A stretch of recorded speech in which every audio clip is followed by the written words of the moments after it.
ایسے دیکھ کی طرف بھاگتے ہیں نا لوگ. ایک عجیب سین ہوتا ہے. آپ یوٹیوب پہ دیکھ لیں, ویڈیوز پڑی ہوئی ہیں. وہ تو ضرورت کیا, آپ سب بھگتے ہوئے, ہم سب بھگتے ہوئے ہیں. تو اللہ میاں کیا کرتے ہیں, دیکھ کا ڈھکن عید کے دن کھول دیتے ہیں. بھائی تم صبح 4 بجے کھاتے تھے, کوئی ٹائم نہیں ہے صبح 4 بجے کھانے کا, یہ کوئی کھانے کا نیچرل, پوری دنیا میں کوئی بھی قوم صبح 3:30-4 بجے نہیں کھاتی, نہ ناشتے کا ٹائم ہے نہ لنچ. اس کھانے کے لیے کوئی نام ہی نہیں ہے دنیا کی ڈکشنری میں. اس ٹائم کھاتے ہیں ہم رمضان میں, عجیب ہی, اور سارا دن بھوکے پیاسا. تو پھر 1 مہینے کے بعد, اور پھر تراویح پڑھتے ہیں, پھر 1 مہینے کے بعد اللہ کی طرف سے چھٹی. تو مادی خوشی بھی ہوتی ہے, روحانی خوشی بھی ہوتی ہے. مادی خوشی یہ ہوتی ہے کہ اب کھانے پینے کی ہمیں چھٹی مل گئی, اور روحانی خوشی یہ ہوتی ہے کہ 30 روزوں کا اجر اللہ نے ہمارے اعمال میں لکھ دیا. کوئی تو ڈھنگ کا کام کیا ہم نے اللہ کو خوش کرنے کے لیے, کچھ تو کیا. تبھی تو اللہ نے فرمایا لِتُكَبِّرُوا اللَّهَ عَلَى مَا هَدَاكُمْ وَلَعَلَّكُمْ تَشْكُرُونَ. عید کی نماز پڑھنے اس لیے آؤ, اللہ کی کبریائی بیان کرو اور اس کا شکر ادا کرو کہ تمہارے اعمال میں کتنی نیکیاں لکھ دی اس نے.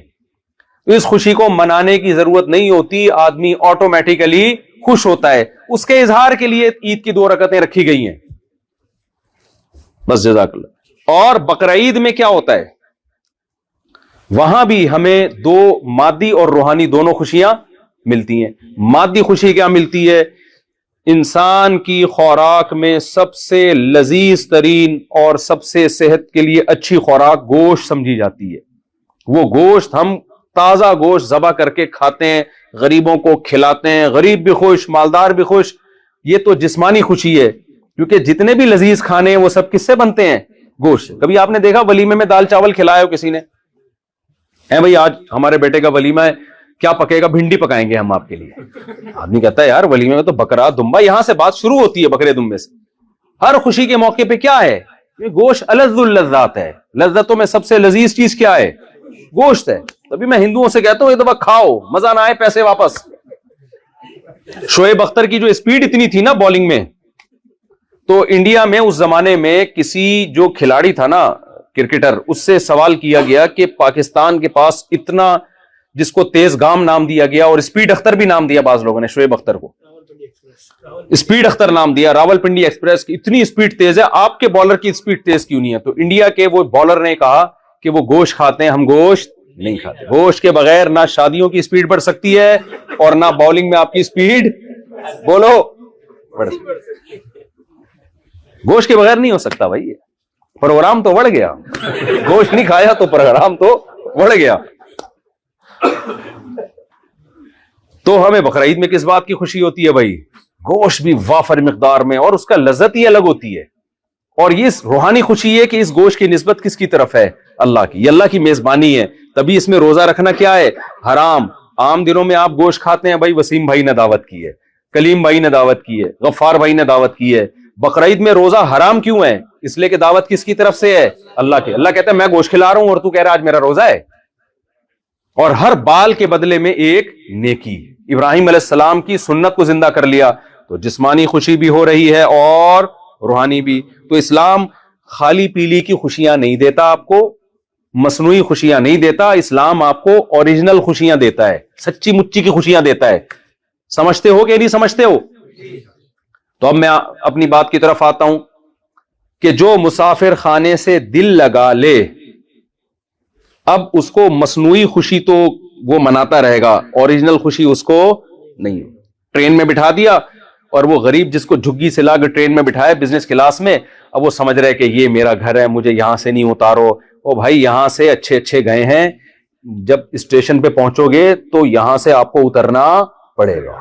ایسا ہو نہیں سکتا. پھر منزل میں اگر آپ کی جھگی ہے تو جھگی, بنگلہ ہے تو بنگلہ. تو جیسے جیسے منزل قریب آئے گی, آپ بتاؤ اس کی خوشی زیادہ ہوگی یا کم ہوگی؟ کم ہوتی چلی جائے گی. بالکل یہی حال اس دنیا کا ہے. آپ جنت جہنم کو بالفرض نہ بھی مانو, لیکن یہ مسافر خانہ ہے میرے بھائی. اور جو مسافر خانے سے دل لگاتا ہے, یہاں کی خوشیوں کو خوشیاں سمجھنا شروع کر دیتا ہے, یہاں کے غموں کو اوریجنل غم سمجھنا شروع کر دیتا ہے, تو اسے اب غمزدہ ہونے کے لیے الگ سے کسی غم کی ضرورت نہیں ہے, نہ کسی سے غم اور ٹینشن ادھار لینے کی ضرورت ہے. اس کو غم خود بخود اس کے اوپر مسلط ہونا شروع ہو جائیں گے. یقین نہ آئے تو دیکھ لو نا, ترقی یافتہ ملکوں میں خودکشیوں کے ریشو سب سے زیادہ ہے, سب سے زیادہ ہے. تو اسلام آپ کو اوریجنل خوشی سکھاتا ہے. وہ اوریجنل کیا ہے؟ اسلام کا ایک دعویٰ ہے فطرت اللہ التی فطر الناس علیہا. کیا خدا کی قسم, صرف ایک یہ آیت ہی اسلام کے برحق ہونے کے لیے دلیل کے طور پہ کافی ہے. محمد صلی اللہ علیہ وسلم 1400 سال پہلے جو نہ لکھنا جانتے تھے نہ پڑھنا جانتے تھے, ایک ایسا دین لے کر آئے کہ آپ نے فرمایا یہ دین جو ہے انسان کی نیچر اور یہ دین ایک ہی چیز کے دو نام ہیں. آپ کیا سمجھتے ہیں یہ چھوٹا دعویٰ ہے؟ بولتے کیوں نہیں بھائی؟ دیکھو ساری دنیا ابھی آرگینک پہ آ رہی ہے نا, کہ بھائی یہ خربوزہ وہ ہے جو یوریا ڈال کے نکالا ہے, ایک وہ ہے جو نیچرل ہے. تو دونوں خربوزوں میں کون سا خربوزہ اچھا ہے؟ نیچرل اچھا ہے. ایک گندم وہ ہے جو ہائیبرڈ گندم کہلاتی ہے, اتنی سی گندم ہوتی ہے, پیدا اتنی ہو رہی ہے. ونس اپون اے ٹائم گندم بڑے ہونے میں ٹائم لگاتی تھی, پھر ایک وقت کے بعد جا کے اس میں پھل نکلتا تھا, گندم نکلتی تھی. اور یہ جو گندم آج کل آ رہی ہے نا, یہ اپنے پاؤں پہ کھڑی نہیں ہو سکتی, جیسے فارمی مرغی. میں تو مرغیاں بہت پالتا ہوں, ایک فارمی مرغی اور دیسی مرغی میں چوزوں میں بڑا فرق ہے. فارمی چوزے کو جہاں بٹھائیں گے بیٹھ جائے گا, پولیس آئے گی اس کو اٹھانے کے لیے. دیسی چوزے کو آپ ایک جگہ ٹکا کے دکھاؤ. ہم جب شام کے وقت اپنے ڈڑبے میں چوزے بند کرتے ہیں نا, تو اتنا بھگاواتے ہیں ہمیں چوزے, آسان نہیں ان چوزوں کو پکڑنا. وجہ کیا ہے؟ دیسی. میں سمجھا پا رہا ہوں اپنی بات؟ تو بھائی یاد رکھو, جیسے دیسی گھی میں اور ڈالڈا میں فرق ہوتا ہے, ایسے ہی آپ جس ٹریک پہ چل رہے ہیں نا, ایک ٹریک وہ ہے جو دیسی ٹریک ہے, جو اللہ نے انسانوں کے لیے رکھا ہے, جو نیچرل ہے, اور ایک ٹریک وہ ہے جو آرٹیفیشل ہے, جو گورے کا وضع کردہ ہے, جو سائنسدانوں نے بنایا ہے انسانوں کے لیے, یہ طے کرنے کے لیے اس میں انسانوں کو خوشی ملے گی. کلا ہرگز ایسا نہیں ہو سکتا. آپ اس ٹریک پہ چلیں گے نا جو آرگینک ہے, جو دیسی ٹریک ہے, جو اللہ نے پیدا کیا ہے, اس ٹریک پہ چلنے سے آپ کو خوشیاں ملیں گی. جو سائنسدانوں کا دیسی مرغی اللہ نے پیدا کی ہے, فارمی کس نے بنائی ہے؟ وہ سائنسدانوں نے سیٹنگ کی ہے, اس میں ٹیکے شیکے لگا کے اس کو ایسا کر دیا, ٹھیک ہے نا. اگر وہ اللہ نے کی ہے اس میں, کیونکہ یہ فارمی مرغی میں بڑا ڈاکٹروں کا اختلاف ہے, کچھ کہتے ہیں ٹیکے لگا کے بڑا کرتے ہیں, کچھ کہتے ہیں نہیں نیچرل ہے. بھائی نیچرل ہے تو پھر وہ بھی دیسی ہے نا. میرا مقصد فارمی مرغی دیسی مرغی کا تقابل نہیں ہے. میرا مقصد یہ ہے دیسی اور فارمی, چاہے کوئی بھی چیز ہو, کوئی بھی چیز ہو, تو انسان کے لیے سکون کس چیز میں ہے؟ جو اس کی نیچرل لائف ہے. اس کے علاوہ انسان کو سکون نہیں مل سکتا. جیسے صحت آپ کو دیسی غذاؤں میں ملے گی. اب تو گورے بھی دیسی گھی کھا رہے ہیں. آپ کو پتا ہے پاکستان سے اب دیسی گھی ایکسپورٹ ہونا شروع ہو گیا ہے. انہوں نے کہا بھائی یہ دیسی گھی جو ہے نا, یہ کولیسٹرول نہیں بڑھاتا آپ کا. پہلے کیا کہتے تھے ڈاکٹر؟ کسی بھی قسم کا گھی مت کھاؤ کہتے تھے نا. اب ڈاکٹر کیا کہہ رہے ہیں؟ بھائی دیسی گھی کھا سکتے ہو, جو دوسرے گھی آ رہے ہیں نا وہ نہیں کھاؤ. آپ ہر چیز میں کس طرف آ رہے ہیں؟ ہم آرگینک کی طرف آ رہے ہیں. تو جیسے مادی چیزوں میں دیکھیں آرگینک کی طرف کیوں آ رہے ہیں, اس کی میں ایک لاجک پیش کرتا ہوں. انسان جتنی ہی ترقی کر لے نا, انسان کی فطرت کبھی چینج نہیں ہوتی. مثال کے طور پر جاپان میں کوئی سائنسدان پیدا ہو کہ ہم نے ایسے واش روم انہوں نے بنا لیے, میں تو اس پہ دیکھ کے حیران ہو رہا ہوں یار. آج انہوں نے ابھی میں واش روم نماز سے پہلے ہم گئے نا تو بہت سارے بٹن لگے ہوئے تھے, اور واش روم استعمال کرنے کا طریقہ, میں نے کہا یار یہ تو پورا ڈپلوما کر کے واش روم جانا پڑے گا. بٹن لگے ہوئے, ایک بٹن تھا الارم. میں نے ان سے پوچھا یار یہ بٹن الارم کا کیا مطلب ہے یہاں پہ؟ شاید اس لیے کہ بھائی کوئی بندہ, یعنی کوئی اس میں گانے کا نشان آیا ہوا تھا نا, موسیقی کا. میں نے کہا شاید کچھ قبض ہو تو انجوائے کرے, گانا وانا سنے یہاں بیٹھ کے, شاید پتہ نہیں, شاید یہ مقصد ہو. بھائی قبض ہے تو اب چلو یہ بٹن دباؤ گے تو گانا لگ جائے گا. تو میں نے ان سے پوچھا, ہمارے ساتھی تھے, انہوں نے کہا بھائی یہ بٹن غلطی تھے, میں تو ایک دفعہ دبا چکا ہوں. جیسی میں نے دبایا تھا ایمبولینس آ گئی, پولیس آ گئی, ایمرجنسی. یہ ان لوگوں کے لیے جو بیچارے بوڑھے لوگ ہوتے ہیں, واش روم میں کوئی اٹیک ہو گیا, کچھ ہو گیا, تو سارا عملہ حرکت میں فوراً پہنچ جاتے ہیں یہ لوگ. تو کہہ رہے پھر میں نے بتایا میں تو چیک کر کے دیکھ رہا تھا یہ ہے کیا, اور پانی اور ٹیکنیکل قسم کے. اب جاپان کے سائنسدان جو تھے انہوں نے کیا کہا, آپ نے کہا یار ایسی ٹیکنیکل چیزیں بتا رہے ہیں زبردست. تو اب ایک سائنسدان اٹھا, اس نے کہا کہ بھائی آپ نے اس سائنسدان کو دیکھا کہ اب وہ کیا کر رہا ہے, روٹی کھا رہا ہے یا برگر کھا رہا ہے, جو بھی کھا رہا ہے دانتوں سے چبا چبا کے نگل رہا ہے. آپ نے اس سائنسدان سے کہا یار تم لوگوں نے اتنی ترقی کر لی, کھاتے تم ابھی بھی پینڈوؤں کی طرح ہی ہو. ہم بھی پینڈوؤں کی طرح چبا چبا کے روٹی کو گھماتے ہیں, حلق میں اتارتے ہیں, پھر ہضم ہوتا ہے, پھر 4-6 گھنٹے کے بعد کہاں جاتے ہیں؟ Wash room. اور ہم بھی گندم کھاتے ہیں, تم بھی گندم کھا رہے ہو, ہم بھی مکئی کھاتے ہیں, تم بھی کیا کھا رہے ہو؟ مکئی. ہم بھی گوشت کھاتے ہیں, تم بھی گوشت. تو یہ کیا ترقی یار؟ یہ تو آدم علیہ السلام بھی کھاتے تھے 10,000 سال پہلے, اسی طرح کھاتے تھے, اسی طرح دانتوں سے چباتے تھے, اسی طرح پیاس لگتی تھی, اسی طرح پانی پیتے تھے, پھر وہی واش روم, پھر وہ قضائے حاجت. اب تو سائنس نے بہت ترقی کر لی ہے, اب تو کوئی بوتلیں لگاؤ آپ, یا کوئی اسپرے ہونا چاہیے, یا کوئی بیٹری ہونی چاہیے جس سے آپ چلو. اب آپ کو بھوک لگی, آپ نے بیٹری میں اپنا ہاتھ رکھا اور بھوک کیا ہو گئی؟ بولو نا بھائی, ترقی ہو گئی ہے نا, ترقی ہو گئی ہے. پرانا اسٹائل تھوڑی. گندم کیوں کھا رہے ہو؟ اب تو آپ پلاسٹک کھاؤ. کیا خیال ہے؟ تو پلاسٹک کی روٹیاں ہونی چاہیے. گندم تو ونس اپون اے ٹائم 20,000 سال پرانا انسان گندم اور چاول اور یہ سب چیزیں کھایا کرتا تھا. چباتے دیکھو, سب ہنستے. ہم جب چھوٹے بچے تھے نا, تو ہم لوگ انگریزوں کو تو دیکھا نہیں تھا ہم نے, تو ہمیں بتاتے تھے اب انگریز ایسے ہوتے ہیں, امریکہ ایسے ہوتا ہے. تو ہم نے کہ ٹی وی میں گورا دیکھا تو ایسے ہی ہنس رہا تھا جیسے ہم ہنستے ہیں. تو میں نے اپنے بڑوں سے پوچھا ہنستے تو ایسے ہی ہیں جیسے, انگلش میں کیوں نہیں ہنس رہے؟ یہ میرا مقصد یہ تھا, میرا خیال یہ تھا ہنستے سب اردو میں ہی ہیں پوری دنیا, ہنستا کوئی دوسری زبان میں نہیں ہے, ہنستے سارے اردو میں ہی ہیں. پھر بتایا گیا یہ اردو میں نہیں ہنس رہے, ان کی ہنسی تو ایک ایسی چیز ہے جو اس کی کوئی زبان نہیں ہوتی.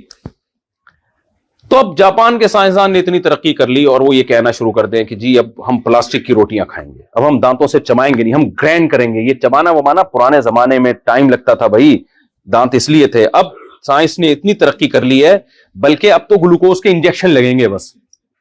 ظاہر ہے مریضوں کو تو لگا دیں گے 2-4 دن, اس کے بعد ڈاکٹر کیا کہے گا, بھائی تو کھانا پینا شروع کر, یہ گلوکوز کی بوتلوں پہ زیادہ عرصہ نہیں چلے گا.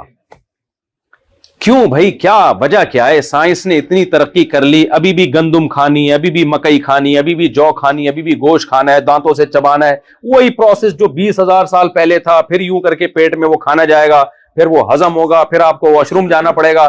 یار اس تکلف سے نکالو اب دنیا کو. اگر آپ سائنسدانوں کے پاس گئے اور آپ نے یہ کہا ڈاکٹر صاحب اس تکلف سے اب انسانوں کو نکالو, اب دنیا بہت ایڈوانس ہو گئی ہے, اب اتنا ٹائم نہیں ہے, اب جو ہے نا اب تو الیکٹرانک میڈیا نے دنیا کو گلوبل ولیج کی طرح بنا دیا ہے, اور اب دنیا بہت فاسٹ ہے. اب یہ کہ بیٹھو اور کھاؤ اور چبا چبا کے ہوتا, اب سائنس ایڈوانس ہو گئی ہے, اب کچھ اور لے کر آؤ. تو ڈاکٹر کیا کہے گا, بھائی سائنس کتنی ترقی کر لے, انسان کم بخت وہی ہے جو 10,000 سال پہلے تھا. اس کی نیڈ, اس کی ضرورتیں ساری وہ کبھی بھی چینج بولتے کیوں نہیں ہو, بلکہ پہلے فطرت کے زیادہ قریب تھا, لمبی عمریں تھیں.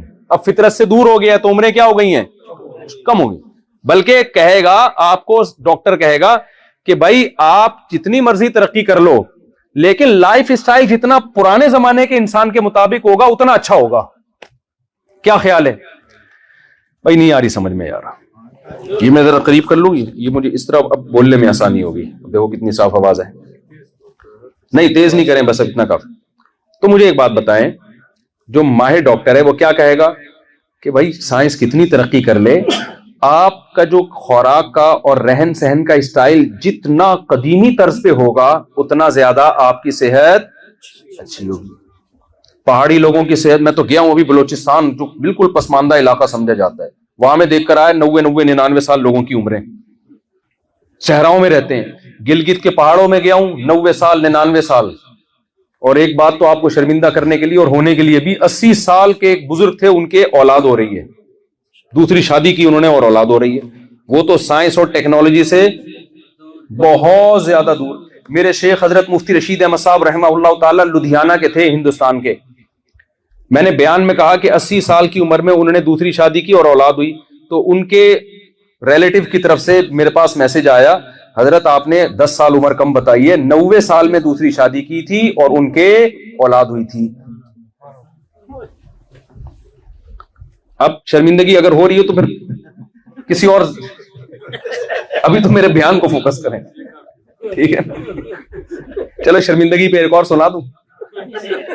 طائف میں نا, طائف یہ جو سعودی عرب کا ہے نا طائف, یہ میں بتا رہا ہوں کہ صحت میں جتنی قدیمی طرز زندگی ہوگی اتنا آپ کی صحت کیا ہوگی, اچھی ہوگی. تو یہ میں سمجھانا یہ چاہ رہا ہوں کہ اسی طرح میرے بھائی جو فطرت ہے نا جس پہ اللہ ہمیں چلانا چاہ رہے ہیں, جس سے ہم جدید اس زندگی کی وجہ سے اس فطرت سے دور ہو گئے ہیں, تو ہماری روحانی زندگی بھی اسٹرانگ اور سکون اور مینٹلی بھی ہم اسٹرانگ اسی وقت ہوں گے جب اسی فطرت پہ چلے جو صدیوں پہلے آدم علیہ السلام کو اللہ نے جو فطرت دی تھی, جو راستہ دیا تھا, موسیٰ علیہ السلام کو, داؤد علیہ السلام کو, سلیمان علیہ السلام کو, محمد صلی اللہ علیہ وسلم کو, جو اللہ نے راستہ بتایا قرآن میں اور حدیثوں میں جو راستہ ہے اسی پہ چلیں گے تو سکون ملے گا آپ کو.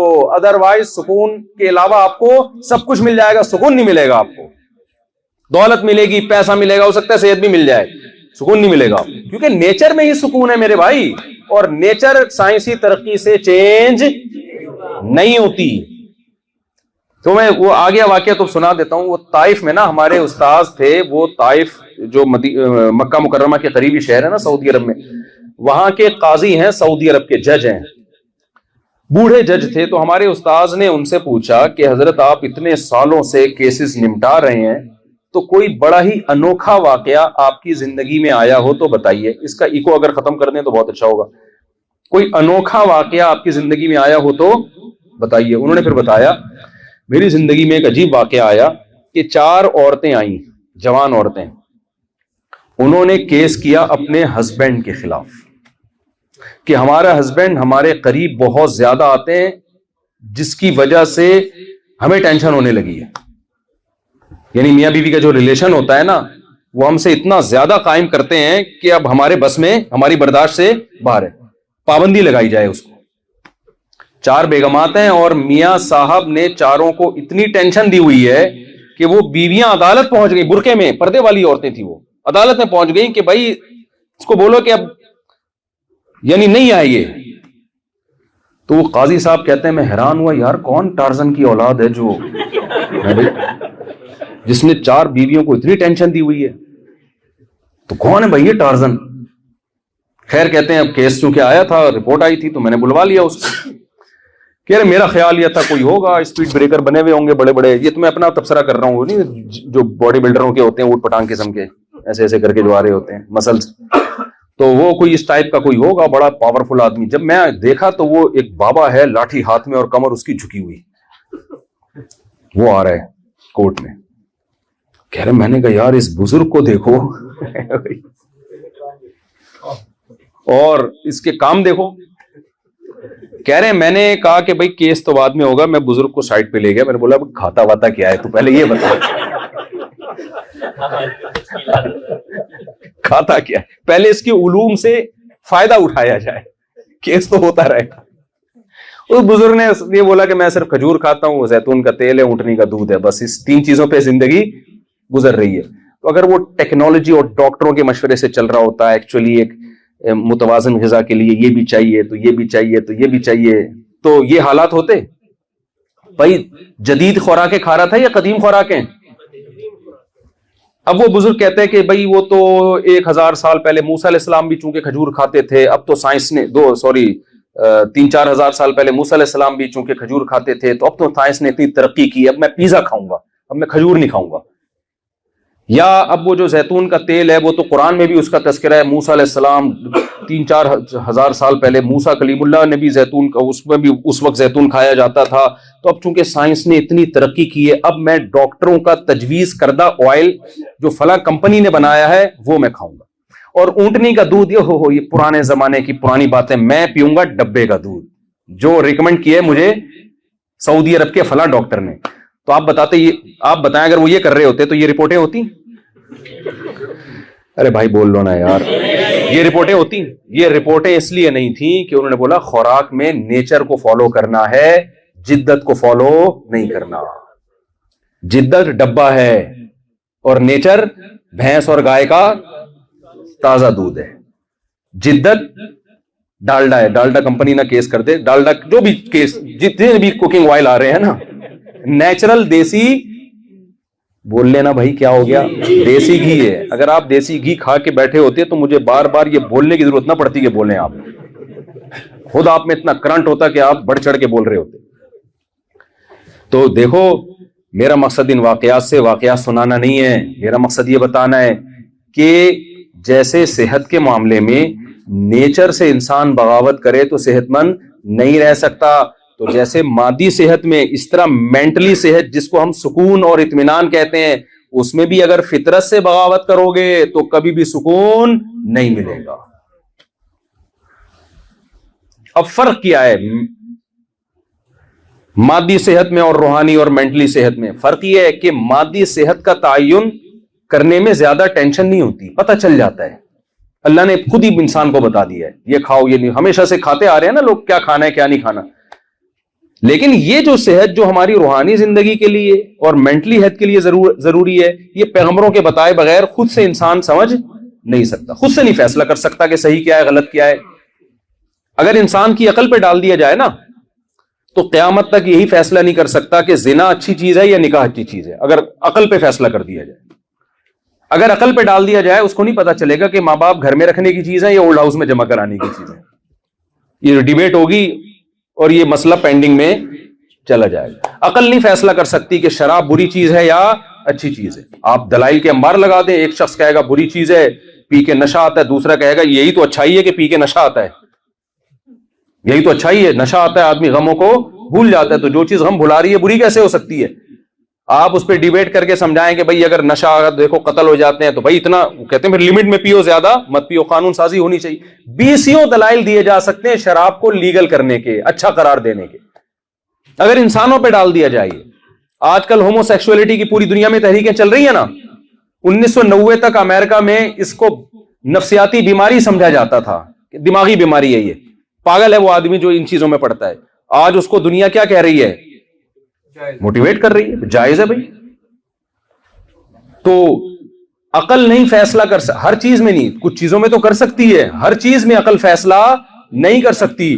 تو اللہ نے انسانوں کو انسانوں کی عقل پہ نہیں چھوڑا ہے، اللہ نے پیغمبروں کو دنیا میں بھیجا ہے جو ان کو یہ بتائیں گے یہ نیچرل ہے اور یہ نیچرل نہیں ہے، یہ فطرت ہے یہ غیر فطری ہے، تاکہ لوگ اپنی عقل کا غلط استعمال کر کے، کیونکہ انسان جب عقل استعمال کرتا ہے اس میں بعض دفعہ اس کی خواہشات کا غلبہ ہوتا ہے، خواہشات اس کو غلط رخ پہ لے کے جا رہی ہوتی ہیں۔ مثال کے طور پر کچھ لوگ کراچی میں پائپ کے اندر بیٹھے ہوئے سٹا لگا رہے ہیں، ہیروئن پی رہے ہیں، گندے میلے کپڑے، کوئی وہاں پڑا ہوا ہے کوئی وہاں پڑا ہوا ہے۔ عقل کیا کہتی ہے؟ دیکھتے ہی فوراً کہ بھائی یہ چیز پینے کی نہیں ہے، لیکن خواہشات انسان کی عقل پہ غالب آتی ہیں۔ اگر عقل کافی ہوتی تو پھر ہر ہیروئنچی کو اس کی عقل نے کیوں نہیں روکا؟ یہ کیوں پڑے ہوئے پائپ کے اندر ہیروئن پی پی کے مر رہے ہیں؟ وجہ کیا ہے کہ ان کی خواہشات نے ان کی عقل کو بیوقوف بنایا۔ انہوں نے کہا یار 2-4 سٹے لگانے سے کچھ نہیں ہوتا، یا کوئی غم ان کو دنیا میں آئے، انہوں نے کہا کہ پی لیں گے تو وہ غم کیا ہو جائیں گے۔ حالانکہ اللہ نے غم کا جو علاج بتایا ہے وہ سٹے یا شراب نہیں بتایا، اللہ نے یہ بتایا کہ مسافر خانہ ہے، کبھی بس میں انسان لٹک کے چلا جاتا ہے اور کبھی اس کو اچھی سیٹ مل جاتی ہے، سفر کی ٹینشنوں کو بڑی ٹینشن نہیں سمجھا جاتا، یہ اللہ نے غم کا علاج بتایا۔ آپ غم کا علاج تلاش کر رہے ہو عیاشی میں، خودکشی میں، اور نفسیاتی ڈاکٹروں کے پاس تلاش کر رہے ہو۔ ہمارے پاس تو خود نفسیاتی ڈاکٹر آئے ہیں، ایسی ایسی ٹینشن ہے ان کو کہہ رہے ہیں یار ہم لوگوں کا کاؤنسلنگ کرتے تھے، آج خود ڈپریشن میں گئے ہوئے ہم، کیونکہ جو دنیا کو مسافر خانہ نہیں سمجھے گا میرے بھائی، اس کے پاس کوئی گولی نہیں ہے جو آپ کی ڈپریشن، وہ وقتی طور پر تو ہو جائے گا فائدہ، ورنہ حقیقت میں کوئی علاج نہیں ہے اس کے پاس۔ تو کیا کہہ رہا تھا میں، وہ بات ہی دماغ سے نکل، ایک مثال نہیں وہ بھی ایک مثال، وہ ایک مثال دے رہا تھا میں، ادھر کو کیسے پلٹ گیا۔ سر وہ مفتی سے قاضی صاحب، نہیں وہ تو پرانا قصہ ہو گیا نا، وہ جو بزرگ آئے تھے کمر جھکی ہوئی تھی، وہ تو میں نے کھجور کے فضائل بتا رہا تھا آپ کے سامنے۔ تو خیر، تو جب تک یہ ڈپریشن، اور ہاں میں یہ کہہ رہا تھا کہ اسلام نے جو آپ کو بتایا ہے وہ نیچرل ہے۔ ہاں میں ہیروئنچیوں کی مثال دے رہا تھا، چلو ہیروئنچیوں میں ایسا کھو گیا تھا نا میں کہ وہ بھول ہی گیا میں، کیونکہ ہمارے یہاں ہیروئنچی الحمدللہ بہت ہیں بہت ہیں۔ تو اب آپ کیا کرو گے اگر آپ عقل سے فیصلہ، وہ ہیروئنچی کو جب پتا تھا کہ اس نے بہت سے ہیروئنچیوں کا انجام دیکھا ہے نا، پھر بھی کیوں جا رہا ہے؟ شہوات اور خواہشات کیا کرتی ہیں؟ انسان کی عقل کو کیپچر کر لیتی ہیں۔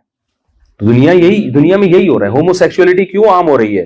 اس لیے کہ جو اس برائی میں پڑ گئے، اب ان کو بجائے اس کے کہ عقل استعمال کر کے اس برائی کو چھوڑیں، تو خواہشات نہیں چھوڑنے دیتی، انہوں نے اسی کو کیا کر دیا؟ لیگل۔ ہر برائی کے پیچھے خواہشات ہوتی ہیں جو آپ کو مس گائیڈ کر کے اندھیروں میں ڈال دے۔ خودکشی کرنے والا خودکشی کیوں کرتا ہے؟ اس کی بھی تو عقل کہہ رہی ہے کہ یار اتنی ٹینشن میں رہنے کا فائدہ کیا، اور جا کے اپنی جو زندگی جو سب سے بڑی نعمت ہے، جس کو بچانے کے لیے کروڑوں اربوں روپے لوگ خرچ کر دیتے ہیں، وہ اپنے ہاتھ سے اس زندگی کو تباہ کر رہا ہوتا ہے، اپنے ہاتھ سے برباد کر رہا ہوتا ہے۔ تو اس لیے اللہ نے انسانوں پہ رحم کیا، اللہ نے انسانوں کو پیدا کر کے انسانوں کی عقل کے حوالے نہیں کیا۔ یہ نہیں کہا کہ بے عقل بن جاؤ، نہ نہ نہ، اللہ نے عقل کو صحیح رہنمائی دی کہ عقل ان اصولوں کی روشنی میں استعمال ہوگی، کیونکہ اسلام جتنا عقل استعمال کرنے کا حکم دیتا ہے نا، اتنا کوئی مذہب عقل استعمال کرنے کا حکم نہیں دیتا، لیکن اسلام اس عقل کو میں رہنمائی کرتا ہے کہ غلط سے یہ خواہشات سے مغلوب نہ ہو جائے۔ تبھی قرآن نے کہا افرأیت من اتخذ الہہ ہواہ، بھلا اس شخص کو دیکھا جس نے اپنی خواہشات کو معبود بنا لیا، جو خواہشات کو پہلے رکھتا ہے عقل کو بعد میں رکھتا ہے۔ تو اللہ تعالیٰ نے ہمیں بتایا کہ بھئی دیکھو میں نے تمہیں جتنی صلاحیتیں دی ہیں ان میں کوئی صلاحیت لامحدود نہیں ہے، تمام صلاحیتیں محدود ہیں۔ اب ان صلاحیتوں سے فائدہ نہ اٹھانا بھی ظلم، اور اپنی اوقات سے زیادہ ان سے فائدہ اٹھانے کی کوشش کرنا بھی کیا ہے؟ ظلم ہے۔ مثال کے طور پر اللہ نے ہمیں آنکھ سے دیکھنے کی صلاحیت دی، یا ہاتھوں سے وزن اٹھانے کی صلاحیت دی، اب ہم کوئی چیز اٹھا ہی نہیں رہے ہیں ہاتھ سے، یہ بھی ظلم ہے یا نہیں ہے؟ روٹی کا نوالا بھی نہیں اٹھا رہے ہم، اور یہ سمجھ رہے ہیں کہ اس سے ہمارے ہاتھ میں طاقت آ جائے گی یا ہماری انرجی اسٹور ہو جائے گی۔ بھائی ایسا کچھ بھی نہیں ہوگا، ہاتھ جو ہے روٹی اٹھاؤ، وزن اٹھاؤ، جہاں ضرورت کی چیز ہے وہاں ہاتھوں کو استعمال کرنا پڑے گا۔ لیکن آپ نے کیا کیا؟ آپ نے کہا چونکہ میں اپنے ہاتھ سے 10 کلو ویٹ اٹھا سکتا ہوں، لہذا میں اب اس سے پورا یہ جو انہوں نے وہ بنایا ہے نا، پورا جو پل بنایا ہے سمندر کے اوپر، میں جاؤں گا اور ایک ہاتھ سے اوپر اٹھا لوں گا۔ تو لوگ کیا کہیں گے؟ بھائی یہ پی کے آ گیا، آج تو لگتا ہے زیادہ پی لیا تو نے۔ جب انسان پیتا ہے تو اس طرح کی باتیں کرتا ہے۔ آپ دیکھتے ہو، اللہ نے دیکھنے کی صلاحیت دی، ایک آدمی کہتا ہے میں یہاں سے بیٹھے بیٹھے دیوار کے پیچھے دیکھ کے بتاؤں گا، تو لوگ کیا کہتے ہیں؟ بھائی دیکھنے کا مطلب یہ، وہ کہہ رہے میری نظر چونکہ 6x6 ہے لہذا میں تیسرا آسمان دیکھ کے بتا رہا ہوں کہ کہاں ہے وہ۔ تو لوگ کیا کہیں گے؟ بھائی 6x6 کا مطلب بھی کیا ہے؟ محدود ہے، اتنی نہیں ہو سکتی کہ آپ ایک لمٹ کو کراس کر جاؤ۔ تو مجھے ایک بات بتاؤ، جب ساری صلاحیتیں محدود ہیں، لوگوں کا کھانے میں مقابلہ ہوتا ہے، یہ اتنی روٹیاں کھا گیا، وہ اتنی روٹیاں کھا گیا، تو جتنی بھی کھا جائے ایک ٹائم پہ آ کے اس کو بس کرنا پڑے گا کہ نہیں کرنا پڑے گا؟ کیونکہ آپ کے معدے میں اسپیس محدود ہے یا لامحدود ہے یا محدود ہے؟ تو محدود ہے۔ تو مجھے ایک بات بتاؤ، یہ کیسے ہو سکتا ہے کہ عقل کو جو اللہ نے صلاحیت دی وہ لامحدود دیتی ہو، وہ سب کچھ صحیح فیصلہ کر دیتی ہے، جب بھی فیصلہ کرنے بیٹھے گی ہمیشہ صحیح فیصلہ کرے گی؟ یہ ہو سکتا ہے کیا؟ ہر چیز میں گائیڈ کر رہی ہے۔ جن کے پاس مذہب نہیں ہے، اسلام نہیں ہے، وہ صحیح اور غلط کا، اس کو سیدھا کر دیں، جن کے پاس مذہب نہیں ہے، اسلام نہیں ہے، وہ ہر چیز میں صحیح غلط کا فیصلہ کس سے کرتے ہیں؟ میں اشارہ کر کے بھی بتا رہا ہوں پھر بھی آواز نہیں آ رہی۔ دماغ سے کرتے ہیں نا، عقل سے کرتے ہیں ہر چیز میں۔ ان سے پوچھا جائے یہ صحیح غلط ہے، کہتے ہیں عقل سے فیصلہ کرتے۔ تو یہ کیسے ممکن ہے کہ ہر چیز میں ہر جگہ انسان عقل استعمال کرے؟ اس کی مثال ایسے جیسے ہمارے پاکستان میں کچھ اسکالرز ایسے آ رہے ہیں، مذہب کے بارے میں پوچھو رپورٹ پیش کریں گے، عمران خان کے بارے میں پوچھو رپورٹ پیش کریں گے، فوج کے بارے میں پوچھو پوری رپورٹیں پیش کریں گے، نواز شریف کے بارے میں پوچھو پوری رپورٹ پیش کریں گے، پھر امریکہ کے بارے میں پوچھو ان کو پتا ہے، جاپان کے بارے میں پوچھو ان کو پتا ہے، صحت کے بارے میں ٹپ ان سے پوچھو ان کو پتا ہے۔ تو آدمی کیا کہتا ہے؟ بھائی یہ کیا تو ماں کے پیٹ سے کوئی بڑا عالم بن کے پیدا ہوا تھا؟ پاکستان میں ہر آدمی کو سب کچھ پتا ہے یا نہیں پتا؟ مجھے ہی بتاؤ۔ کبھی کوئی یہ نہیں کہے گا کہ یہ میرا شعبہ نہیں ہے، اس کے بارے میں مجھے نہیں پتا۔ ہر آدمی کو دنیا کی ہر چیز پتا ہے پاکستان میں۔ تو اصول یہ ہے کہ جس شخص کو سب کچھ پتا ہے نا، یہ اس کی علامت ہے، اس کو کچھ بھی نہیں پتا۔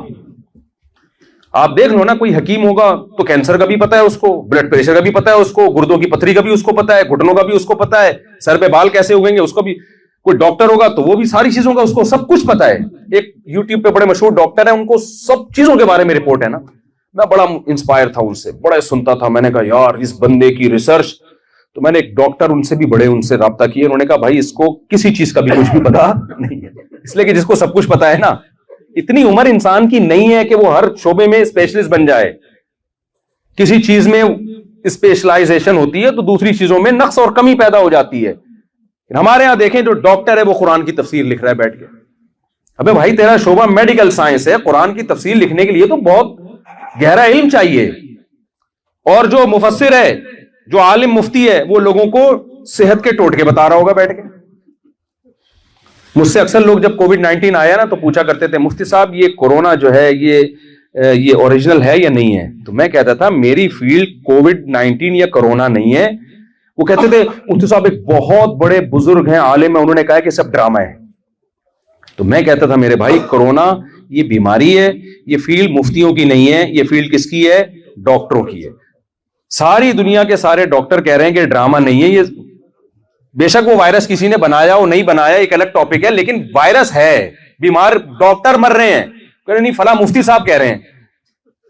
تو میں نے کہا پھر طلاق کا مسئلہ ڈاکٹروں سے پوچھا کرو, طلاق کے مسائل جا کے کاغا خان کے اسپیشلسٹ کے پاس جاؤ کہ میں نے بیوی کو یہ الفاظ بولے طلاق ہو گئے کہ نہیں ہو گئی. ڈاکٹر کہہ گا تیرا دماغ خراب ہو گیا, مجھ سے پوچھے گردے میں پتھری ہو گئی ہے کہ نہیں ہو گئی ہے. تو بالکل یہی ایسے جیسے گردے کے بارے میں آپ مفتیوں سے پوچھ رہے ہو اور مفتیوں کے بارے میں آپ کس سے پوچھ رہے ہو؟ ڈاکٹروں سے. تو یہ پاکستان میں ہے کہ الحمدللہ ہر شخص ہر فیلڈ میں کیا ہے؟ اسپیشلسٹ ہے. اس کے بغیر منجن بکتا نہیں ہے مارکیٹ میں. تو میں آپ سے یہ عرض کر رہا ہوں, بس بات کو جلدی سے سمیٹ کے ختم کرتا ہوں کہ دیکھو عقل اتنی پاورفل نہیں ہے کہ سب کچھ آپ کو کون بتائے گا؟ عقل بتائے گی. تو آپ کو کہیں نہ کہیں ایک اسلام نے احسان ہم پر کیا کیا ہے, نہ تو یہ کہا کہ عقل استعمال نہ کرو, کیونکہ دنیا میں جو مذہبی لوگ ہوتے ہیں اکثر عقل لیس ہوتے ہیں. وہ جتنے بھی مذاہب آپ دیکھ لو وہ عقل کا بالکل استعمال نہیں کرتے. قرآن نے کیا کہا کہ تم ان پتھروں کے بنے ہوئے بتوں کے سامنے جھکتے ہو, افلا تعقلون, عقل سے کام کیوں نہیں لیتے؟ اگر قرآن ہمیں عقل استعمال کرنے سے روکتا تو بار بار یہ کہتا افلا تعقلون, عقل سے کام کیوں نہیں لیتے؟ اس کا مطلب قرآن عقل سے کام لینے کا حکم دے رہا ہے کہ جن پتھروں کو اپنے ہاتھ سے بناتے ہو تم ان کے خالق ہو, ان کو کریٹر کیسے مان رہے ہو؟ تم ان کے سامنے جھک کیسے رہے ہو تم؟ پھر قرآن جگہ جگہ ہمیں حکم دیتا ہے کہ اگر میں نے اس کائنات کو بے مقصد بنایا ہے, تمہیں موت کے بعد دوبارہ زندگی نہیں دینی, اس کا مطلب جرم کرنے والے اور نیکی کرنے والے سب کیا ہیں؟ برابر ہیں. تو تمہیں کیا ہو گیا؟ کیسی بے عقلی کی باتیں کر رہے ہو؟ ام نجعل المتقین کالفجار, جو نیک لوگ ہیں برے لوگ ہیں میں مار کے مٹی کر کے ختم کر دوں گا. تو یہ تو میرے اوپر الزام ہے. دیکھو دنیا کی کوئی گورنمنٹ ایسی نہیں ہے جو لا پہ چلنے والے اور لا کو توڑنے والے دونوں کے ساتھ سیم سلوک کرے. ہے کوئی دنیا کی ایسی گورنمنٹ کہ بھائی جو بھی بس جو مرضی کرنا ہے کرو, انجام سب کا سیم ہوگا؟ نہ نہ نہ, جرم کی حیثیت سے سزائیں بڑھتی چلی جاتی ہے. تو اللہ کہہ رہا ہے کہ جب دنیا کی گورنمنٹ یہ کام نہیں کرتی, میں نے اگر مار کے مٹی کر کے ختم کرنا تھا, دوبارہ زندگی دے کے حساب و کتاب نہیں لینا, تو اس دنیا میں تو ہزاروں انسانوں کو قتل کرنے والے بھی ہوتے ہیں اور ہزاروں انسانوں کی جانیں بچانے والے بھی ہوتے ہیں. اس دنیا میں ایسے بھی ہیں جنہوں نے اپنے محسنین ماں باپ کو گلا گھونٹ کے جان سے مار دیا تھوڑی سی وراثت کی خاطر, اور ایسے بھی ہیں جو بوڑھے ماں باپ کے قدموں میں ہمیشہ جنت تلاش کرتے رہے. دنیا تھوڑی ان کو صلہ دیتی ہے, کوئی دیتی ہے دنیا ان کو صلہ؟ اس دنیا میں ایسے بھی ہیں, ہمارے ملکوں میں تو بہت اس طرح کے لوگ بھی ہیں, غریبوں کے منہ سے نوالے چھین چھین کے ان کو کھا گئے, لاکھوں لوگوں کے موت کا ذریعہ بنے غربت مہنگائی کر کے, اور کھربوں روپے کی جائیدادیں بنا لی, ان کا پیٹ بھر کے ہی نہیں دے رہا. کیا دنیا میں سزا ملتی ہے؟ اور ایسے لوگ بھی ہیں جنہوں نے اپنا پیٹ کاٹ کے ہزاروں کو کھانا کھلایا, ان کا پیٹ بھرا. ایسی قربانی دینے والے بھی آپ کو ہمارے ہی ملکوں میں ملیں گے. ہر طرح کے لوگ ہر جگہ ہوتے ہیں. تو یہ کیا بات ہے کہ جو لاکھوں لوگوں سے نوالا جس نے چھین لیا وہ بھی مر کے مٹی ہو کے ختم, اور جس نے اپنا پیٹ کاٹ کے ہزاروں لاکھوں کو کھلایا وہ بھی مر کے مٹی ہو کے ختم. نہ اس کو اچھائی کا صلہ ملا, نہ اس کو برائی کا بدلہ ملا. تو دنیا کی گورنمنٹ میں تو اس دھاندلی کا چانس ہے جس خدا نے اس کائنات کو بنایا. اللہ کہتا ہے ذالک ظن الذین کفروا, یہ الزام مجھ پہ وہ لوگ لگاتے ہیں جو میرا انکار کرتے ہیں. ایسا الزام لگانے والوں کو میں چھوڑوں گا نہیں, ان کو سزا ملے گی کہ مجھے اتنا کرپٹ کیسے قرار دے دیا انہوں نے. تو یہ اللہ ہم سے عقل استعمال کروا رہے ہیں کہ نہیں کروا رہے؟ بولتے کیوں نہیں بھائی؟ کروا رہے ہیں. ان فی خلق السماوات والارض واختلاف اللیل والنہار لآیات لأولی الالباب. اللہ کہتے ہیں آسمانوں اور زمینوں کی پیدائش میں اور دن اور رات کے چھوٹے اور بڑے ہونے میں اور سورج اور چاند کی گردشوں میں عقل مندوں کے لیے بڑی بڑی نشانیاں ہیں. کیا مطلب؟ ان لوگوں کے لیے جو اپنی عقل کا استعمال کرتے ہیں. یہ عقل ان کو کہے گی کہ یہ خود نہیں بنے بلکہ ان کو کسی نے بنایا ہے, کوئی کریٹر ہے. تو قرآن جتنا عقل کے استعمال کا حکم دے رہا ہے اتنا دنیا کا کوئی مذہب عقل کے استعمال کا حکم نہیں دیتا, بلکہ وہ عقل کے استعمال سے روکتے ہیں آپ کو. ان کو پتہ ہے عقل استعمال کی تو مذہب کو چھوڑ دیں گے یہ لوگ, جبکہ قرآن غیر مسلم کو اسلام کی طرف لانے کے لیے عقل کے بھرپور استعمال کا حکم دے رہا ہے. یہاں تک بات سمجھ میں آ گئی؟ مجھے لگ رہا ہے بہت سے لوگوں کو اردو نہیں آتی, تو مجھے بڑے گھور گھور کے دیکھ رہے ہیں, کوئی چہرے سے ان کے تاثرات ہی نہیں ہیں, تو ان کو کوئی بات میں ترجمہ کر کے بتا دے بھائی. اچھا یہاں اردو اسپیکنگ کو میں نے دیکھا پشتو بول رہے ہیں, یہ کراچی کے کیماڑی کے ہیں, یہ پشتو بول رہے ہیں. تو میں نے کہا آپ اردو اسپیکنگ نے پشتو کیسے؟ کہہ رہے سب رہتا ہی سارے پٹھانوں میں ہوں میں. ہے بھائی, کہہ رہے میں تو سارے پشتو والوں میں ہی رہ رہا ہوں. کمال ہو گیا. تو جتنے اسلام کے علاوہ مذاہب ہیں نا وہ آپ کو کہتے ہیں عقل استعمال نہ کرو. حتیٰ کہ جو ملحد اور ایتھیسٹ ہے نا, میں قسم اٹھا کے بولتا ہوں وہ بھی عقل استعمال نہیں کرنے دیتا آپ کو. کہتے ہیں عقل سے مت سوچو. جو میں کہہ رہا ہوں لیبل لگائے گا کہ عقل استعمال کرو. سائنس کہتی ہے خدا نہیں ہے, حالانکہ سائنس کہتی نہیں ہے کہ خدا, سائنس اس سے خاموش ہے کہ خدا ہے یا نہیں ہے. نیوٹن کتنا بڑا سائنسدان تھا نا, وہ خدا کا معترف تھا. آئنسٹائن کتنا بڑا سائنٹسٹ تھا, وہ خدا کا معترف تھا. حتیٰ کہ ڈاروین خدا کے وجود کو مانتا تھا, ڈاروین تک خدا کے وجود کو مانتا. اب یہ ٹاپک نہیں ہے, میں ابھی اس میں نہیں پڑھتا, لیکن عقل اگر آپ استعمال کریں تو عقل کہے گی کہ خدا کا وجود ہے. یہ کمبخت عقل کا استعمال کرتے نہیں ہیں. کیوں؟ اس لیے کہ اس کائنات میں چینجر کے بغیر چینجنگ نہیں ہوتی, تو کریٹر کے بغیر کریشن کیسے ہو گئی؟ کریشن زیادہ مشکل ہے یا چینجنگ زیادہ مشکل ہے؟ یہ تو سائنس کا اصول ہے بھائی, اور مشاہدے پر مبنی ہے. سائنسدانوں نے نہ بھی کہا ہوتا ہے تو ہمیں نظر آ رہا ہے. بعض چیزیں تو ایسی سائنسی تھیوری ہوتی ہے. نیوٹن نے اگر یہ نہ کہا ہوتا کہ سیب اوپر سے نیچے آتا ہے تو ہم کیا یہ کہتے کہ نیچے سے اوپر جاتا ہے؟ بولتے کیوں نہیں یار؟ ایک تو آپ لوگ بہت, جاپان کے لوگ ٹھنڈے میٹھے بہت ہیں نا, ٹھنڈے میٹھے بہت ہیں. یہاں آپ کو بھی ٹھنڈ پہ گئی ہے, آپ لوگوں میں بھی آ کے یہاں بہت ٹھنڈ, نہ لڑتے ہو نہ گالیاں دیتے ہو, پتہ نہیں کیا ہو گیا آپ لوگوں کے. ابھی تک کوئی گالی نہیں سنی میں نے. اس دن ان کا پڈا ہو رہا تھا ارشاد بھائی کا, تو یہ گالی اسکپ کر گئے, حالانکہ مجھے پتا تھا بہت زور کی گالی آ رہی ہے ان کو. فون پہ پڈا ہو رہا تھا, لیکن جاپان کے تقدس میں گالی کیا کر گئے؟ اسکپ. ورنہ یہ پشاور میں ہوتے بنتی تھی, یہاں پہ بیچ میں ایک بنتی تھی. کراچی میں, پشاور میں ہوتے, پنجاب میں ہوتے, پنجاب میں ہوتے تو 3 بنتی. تو بہت ٹھنڈے میٹھے ہو گئے آپ لوگ. تو اچھا ہے, ایسے ہی ہونا چاہیے بھائی, کیونکہ میں برائی میں نہیں کہہ رہا. تو چینجر کے بغیر چینجنگ نہیں ہو سکتی. تو کریشن کا عمل تو بھائی چینجنگ سے بڑا عمل ہے, وہ کریٹر کے بغیر کیسے ہو گیا؟ اور وہ فضول قسم کا اشکال کہ جب اس کائنات کو کسی نے بنایا تو بنانے والے کو کس نے بنایا؟ بھائی وہ ہمیشہ سے ہے. ہم مادی چیزوں کے بارے میں تو بحث کر سکتے ہیں جو بنی ہوئی ہیں, ان کے تو ہم نے دیکھا ہے کہ ان میں چینجنگ چینجر کے بغیر نہیں ہو سکتی. کریٹر کوئی مادی چیز تھوڑی ہے, اس کا تو وہ ہماری عقل سے کیا ہے؟ بالا تر ہے. تو خیر, تو اسلام آپ کو کیا حکم دیتا ہے؟ جگہ جگہ عقل کو استعمال کرو. لیکن اسلام نے بھی بتایا کہ عقل ہے محدود, لا محدود چیزوں میں تمہیں گائیڈ نہیں. ہر چیز تمہاری کھوپڑی نہیں, کچھ میں بتاؤں گا تمہیں, کیونکہ میں تم سے زیادہ جاننے والا ہوں, میرا علم تم سے زیادہ ہے, میری صلاحیت لامحدود ہے. اس لیے اللہ کہتا ہے اگر انسانوں پہ چھوڑ دیتا نا کہ اچھے برے کا بھی ہر چیز میں خود سے فیصلہ کرو, تو وہی ہوتا جو ہو رہا ہے. وہ ایک مزاحیہ ایکٹر کا چٹکلا بچپن میں سنا تھا کہ بڑے کراچی کے کسی بڑے علاقے میں نا, پوش علاقے میں, ڈیفنس میں کسی کی میت ہو گئی. تو اب ذرا ایڈوانس قسم کے لوگ ہیں, تو لوگ گلوکاروں میں کسی کی میت ہوئی ہے, کسی گانے بجانے ڈانسر کی میت ہو گئی نا, تو سارے ڈانسر آئے ہوئے اور ناچ گا کے جو ہے نا وہ تعزیت کر رہے. تو مائیکل جیکسن بھی آیا اسی سلسلے میں, ایسی کسی نے چٹکلا بچپن میں سنا تھا. تو مائیکل جیکسن بھی نا بڑا, وہ تو الگ ہی اسٹائل سے ناچتا ہے, وہ تو دیسی لوگ اس طرح سے ناچ سکتے ہی نہیں ہے. تو مائیکل جیکسن ناچ کے پوچھتا بھائی کیا ہوا تھا, یہ کیسے مر گیا؟ تو اس نے کہا تو وہی ہوا تھا جو تجھے ہو رہا ہے. اپنی جگہ ٹک کے کھڑا ہوا نہیں تھا, ہل رہا تھا, کڑائی میں گر گیا. وہی ہوا تھا جو کسے ہو رہا ہے, تجھے ہو رہا ہے.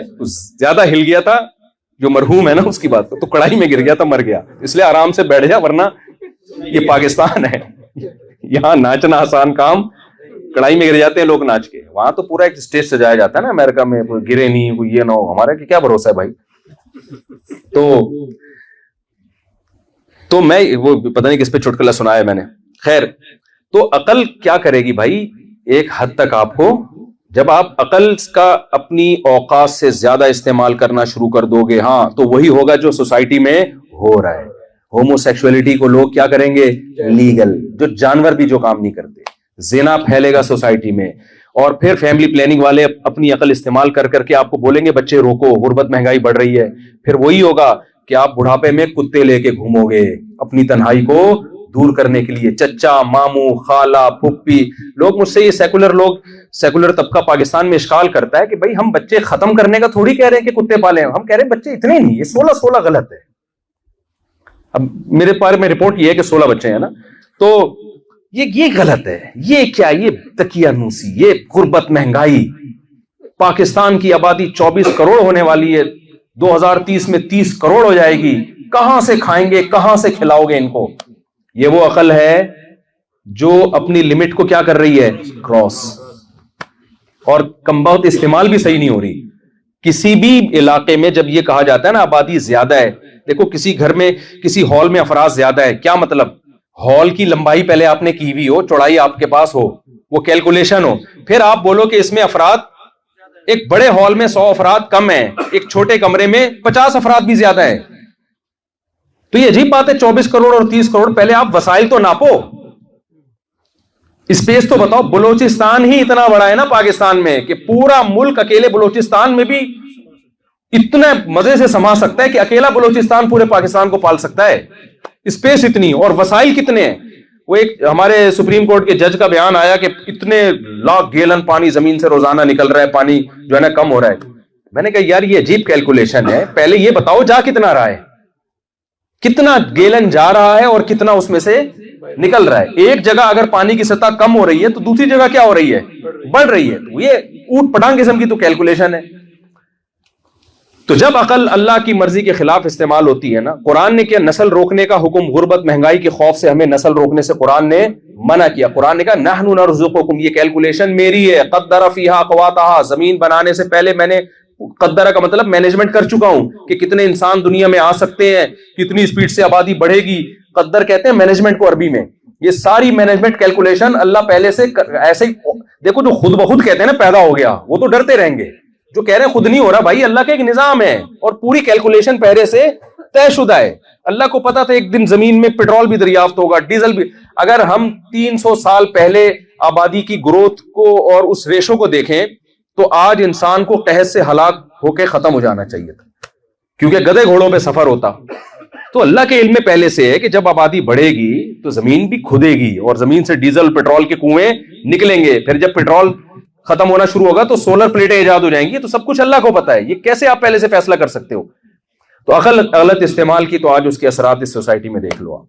اتنے اچھے ہو کے بھی بڑھاپا کیسے گزر رہا ہے, جب انسان کو افراد چاہیے. اصل میں تو آپ کو جوانی میں بندے نہیں چاہیے, اصل میں چاہیے بڑھاپے میں. تو ہمارے غریب ملکوں کا جو بوڑھا آدمی ہے, خدا کی قسم وہ زیادہ مزے کی زندگی گزار رہا ہوتا ہے, اور پڑھے لکھے علاقوں کا جو بوڑھا آدمی ہے اس کی زندگی ایسی کی تیسی ہو چکی ہوتی ہے اس کی زندگی کی. کیوں؟ اس نے اپنی عقل کو اللہ کی عقل سے آگے بڑھانے کی کوشش کی ہے. میں جو شادیوں کی رٹ لگا رہا ہوں نا, وجہ کیا ہے؟ غیر مسلم اور ہمارا جو مسلمانوں میں سیکولر طبقہ ہے وہ اسلام کی دعوت سے 180 ڈگری پر ہے. وہ کہتا ہے دیر سے نکاح کرو, بچے بھی کتنے, 1 یا 2. اور جو اور آگے لبرلزم میں گئے ہوئے ہیں, سیکولرزم میں گئے ہیں, وہ کہتے ہیں کرو ہی نہیں شادی, ٹینشن ہے. اسلام بالکل اس کے کیا ہے, بالکل اپوزٹ. کیونکہ اسلام اس بیس ہی کو غلط قرار دیتا ہے کہ اس سے غربت بڑھے گی, مہنگائی بڑھے گی اور تمہاری ٹینشنیں بڑھے گی. اسلام کیونکہ دین فطرت ہے, اسلام نے کیا کہا, جعل لکم من انفسکم ازواجا لتسکنوا الیہا, اللہ نے مرد کی جنس عورت پیدا کی تاکہ دونوں کے ملاپ سے اس کو سکون حاصل ہو. تو اللہ نے بتا دیا عورت ٹینشن کا ذریعہ نہیں ہے بلکہ سکون کا ذریعہ ہے. تو مرد مرد بنتا ہے بالغ ہونے کے بعد, عورت عورت بنتی ہے بالغ ہونے کے بعد. تو مرد کو سکون کے لیے عورت بلوغت کے بعد چاہیے, 50 سال میں اس تکلف کی ضرورت نہیں ہے. تو دین فطرت ہے, اس لیے کہا بالغ ہوتے ہی شادی کر دو اس کی. اور بتایا کہ غیر مسلم کہیں گے یہ ٹینشن ہے. اللہ کیا کہہ رہے ہیں؟ ٹینشن نہیں ہے, لِتَسْكُنُوا إِلَيْهَا, تاکہ تمہیں بیوی سے کیا ملے؟ سکون.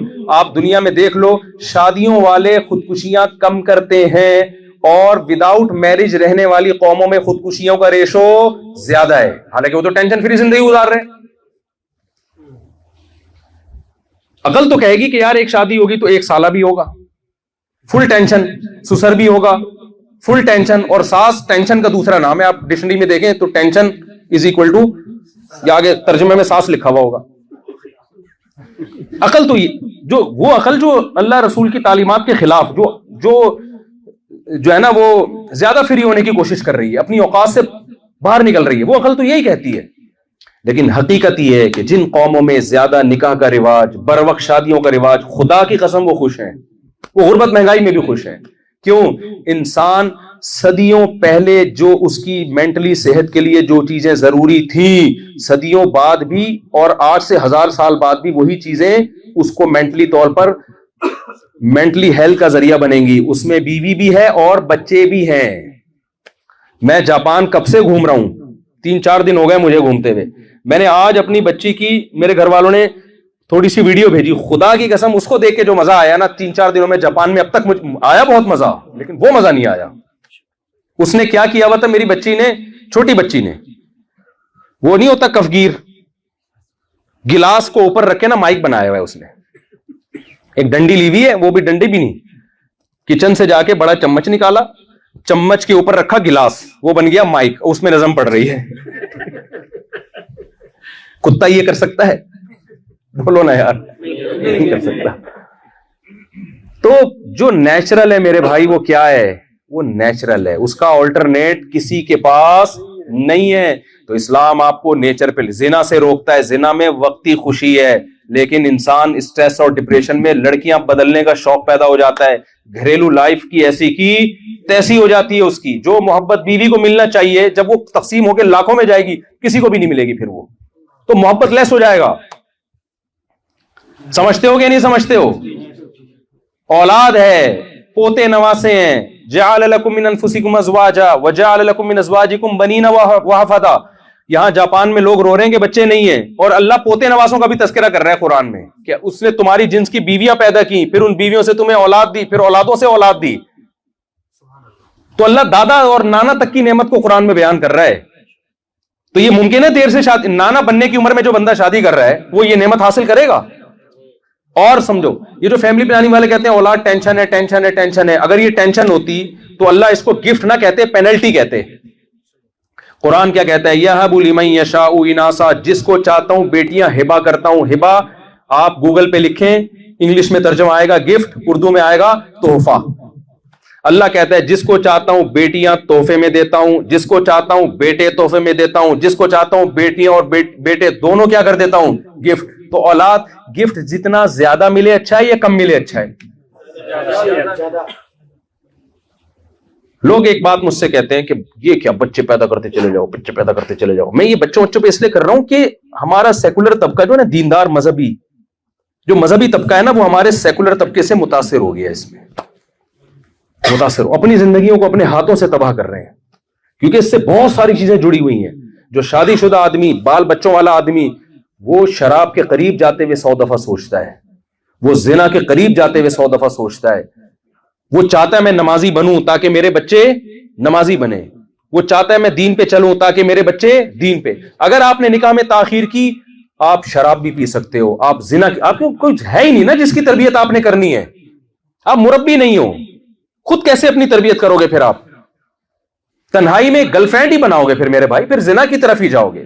ان اخلاقی برائیوں سے بچنے کے لیے ضروری ہے اپنا خاندان ہونا چاہیے, اور بغیر خاندان کے رہنا نیچرل نہیں ہے. خاندان میں رہنا کیا ہے؟ یہ نیچرل ہے. آپ کے بھائی ہونے چاہیے, آپ کے بچوں کے بہن بھائی ہونے چاہیے. ایک آدھ بچہ پیدا کرو, بچوں کو بہن بھائیوں سے آپ محروم کرو گے. تو اب کیا ہے جو میں بات سمیٹ کے بس ختم کروں جلدی سے, کہ جب آپ نکاح کرتے ہیں, آپ کے اولاد ملتی ہے, آپ کو زندگی میں کیا ملتا ہے؟ سکون. کچھ ٹینشنیں ہوتی ہیں, وہ تو ہر نعمت میں ہے. تو ایک صاحب مجھے کہنے لگے کہ یہ اتنے بچے بھیڑ بکریوں کی طرح پیدا, ان کی تربیت نہیں کرنی کیا؟ تو پہلے پلاننگ کرو. کیا کرو؟ پلاننگ کرو کہ اتنے ہوں گے تاکہ میں اس کو ایک کو ڈاکٹر بناؤں گا, ایک کو انجینئر بناؤں گا, ایک کو سائنسدان بناؤں گا, ایک کو یہ بناؤں گا, ایک کو. تو پہلے سے پلاننگ کرو کہ میں کتنے افورڈ کر سکتا ہوں. یہ بات سمجھ میں آ رہی ہے؟ یہ کیا کہ بغیر کسی پلاننگ کے, مجھے ایک بات بتاؤ, جو کام پلاننگ کے ساتھ ہوتا ہے وہ اچھا ہوتا ہے یا وداؤٹ پلاننگ ہوتا ہے وہ اچھا ہوتا ہے؟ پلاننگ والا. تو کہتے ہیں یہ کیا بات ہے کہ آپ لوگ مولانا لوگ بولتے ہو کہ فیملی پلاننگ مت کرو. بھائی ہم کہتے ہیں, یہ نہیں کہتے کہ نہیں پیدا کرو, پلاننگ کے ساتھ. ایک ہو گیا, اب اس کے 18 سال کے بعد دوسرا ہوگا. یہی ان کی پلاننگ فی الحال یہی چل رہی ہے, عجیب و غریب قسم کی پلاننگ. اور پھر تیسرا ہوگا ہی نہیں. وجہ اس کی ہے کہ پلاننگ, بھائی پلاننگ, آپ کی آمدن دیکھو. پلاننگ میں یہ ساری اصول بتائے جاتے ہیں. آپ اپنی انکم دیکھو, انکم اپنی اتنی, آپ کے گھر کا فلیٹ کے افراد اسپیس اتنی, تو اس کے حساب سے اتنے افورڈ کر سکتے ہیں. بلکہ پاکستان میں تو کہا جاتا ہے ایک بھی نہ ہو, غربت مہنگا مرے گا آ کے, وہ کسی کنٹینر میں نہ دب جائے کسی سیاسی جلسے کے. تو یہ بات بظاہر بڑا بہترین نعرہ ہے, یہ ہر کام پلاننگ سے ہوتا ہے, تو بچے وداؤٹ پلاننگ کیوں پیدا ہو؟ تو مجھ سے کہہ رہے تھے, میں نے کہا مجھے ایک بات بتاؤ, پلاننگ گفٹ لینے میں کوئی کرتا ہے کہ کتنا تحفہ لینا ہے میں نے, یا لینے کے بعد کرتا ہے؟ دیکھو ہدیہ آنا شروع ہوئے, مولوی صاحب بیٹھے ہوئے ہیں یا کوئی بھی بیٹھا ہوا ہے, گفٹ آ رہا ہے, یہاں سے آ رہا ہے, یہاں سے لفافہ. میں کہہ رہا ہوں میں ایک پلاننگ کے تحت پیسے لوں گا, میں لینی نہیں آیا, کہیں ایسا نہ مجھے دینا شروع کر دیں. ہاں میں ایک مثال دے رہا ہوں, میرے کوئی بیان کے پیسے نہیں ہوتے, کوئی جیسے مجھے لوگ بلا رہے ہوتے ہیں نا, آپ کو ہم بیان کے لیے بلانے کے کتنے پیسے, 1 روپیہ بھی نہیں ہوتا. بلکہ میں نے کہا کہ اگر ویزا لگ جائے تو میں اپنے خرچے پہ آؤں گا. تو مثال دے رہا ہوں کہ یہ مثال ہی غلط ہے, کوئی دوسری مثال دے دیتا ہوں. دولہا کو گفٹ دیا جاتا ہے نا لفافے. کسی کے ذہن میں آ سکتا ہے مفتی صاحب سمجھا رہے ہیں, اصل میں کہنا کیا چاہ رہے ہیں, بدگمان ہو سکتا ہے. دولہا کی مثال دیتا ہوں, دولہا کی. اچھا ہمیں تو دولہا پہ بھی گفٹ نہیں ملے, کیونکہ پکڑے جانے کا ڈر تھا ہمیں. تو ہماری تو جب شادی ہوتی ہے ڈر تھا پکڑے پٹ نہ جائیں کئی سالوں سے. ہماری تو شادیاں بھی اس ٹائپ کی ہوئی ہیں یار, آپ خود اندازہ لیں. آپ اس اسٹائل میں دوسری تیسری کر کے دیکھو, گفٹ تو کی بحث چھوڑو, آپ کہو گے بس اسی چڈی بنیان کے ساتھ میں کسی طرح سے گھر میں پہنچ جاؤں عزت کے ساتھ. تو دولہا کو گفٹ ملتے ہیں. اب دولہا بیٹھا ہوا ہے, ایک نے لفافے میں 1000 روپے لے کر آیا, دوسرا لفافے میں 5000 لے کر آیا. دولہا کہہ رہا ہے یار پلاننگ, ہر کام پلاننگ کے ساتھ اچھا ہوتا ہے. ایکچولی میں اتنے پیسے کہاں رکھوں گا, جیب میری اتنی بڑی ہے نہیں, اور اکاؤنٹ میں بھی جو ہے نا محدود اکاؤنٹ ہے, اس میں 1 لاکھ سے زیادہ نہیں ہوتا ہے نا, ایزی پیسہ اکاؤنٹ ٹائپ کی چیزیں ہوتی ہیں. تو ایکچولی میں افورڈ نہیں کر سکتا. اسے کیا کہا جائے گا, اللہ کے بندے گفٹ لینے میں پلاننگ نہیں ہوتی. جب گفٹ تیرے پاس, گفٹ تو جتنا آئے اتنا اچھا, اس کے بعد خرچ کرنے میں پلاننگ ہوتی ہے, اس کو محفوظ کرنے میں پلاننگ ہوتی ہے. اللہ میاں نے کہا اولاد گفٹ ہے, تو جتنا اللہ دے رہا ہے لے لو اولاد. پھر پلاننگ ضرور کرو کہ اس کو کھپانا کہاں ہے, اس کو چور بنانا ہے یا اس کو کوئی ڈاکٹر بنانا ہے, اس کو پڑھانا لکھانا ہے.